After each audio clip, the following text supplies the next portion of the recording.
Hello everyone, সবাই কেমন আছো? দেখতে পাচ্ছ আবার একটা ছোটোখাটো ভিডিও নিয়ে চলে এসেছি। তো সকালবেলা ঘুম থেকে উঠে আগে বাইরে গেছিলাম, বাইরে দেখছিলাম যে রোদ বেরিয়েছে কি না। তো দেখলাম না, খুব সুন্দরই রোদ বেরিয়েছে। আর কালকে কিছু জামা কাপড় ধুয়ে দিয়েছিলাম, তো সেগুলোকেই গুছিয়ে নিচ্ছিলাম। আর মামাকে দেখতে পাচ্ছ, মামা কিন্তু আমার পাশেই বসে আছে। বলছে যে মামা এটা নতুন জামা, নতুন জামা। ওর তো দিনভর শুধু নতুন জামা, মানে রোজ ওর নতুন জামা ছাড়া ওর কোনো কথা নেই। তাই ওর সঙ্গে বলছিলাম, হ্যাঁ তোমার তো সবই নতুন জামা। তো তারপরে ও জামাগুলো নিয়ে কোলে করে নিয়ে বসে আছে, মানে আমাকে দেবে না গোছাতে। আমি একবার গুছিয়েছি তো ও তার উপরেও কোলে করে নিয়ে বসে আছে।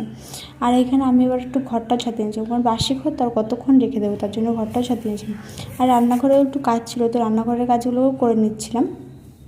আর কিছু বাসন ছিল, তো বাসনগুলোকে আমি মেজে নিচ্ছিলাম, কারণ এঁঠো বাসন আর কতক্ষণ ফেলে রেখে দেবো না, তার জন্য এঁঠো বাসনগুলোকে একটু ধুয়ে নিচ্ছিলাম তাড়াতাড়ি করে। আর মাম্মাকে তো দেখতে পারবে না, কারণ মাম্মাম কিন্তু চলে গেছে ও দিদি ভাইদের সঙ্গে ঘুরতে।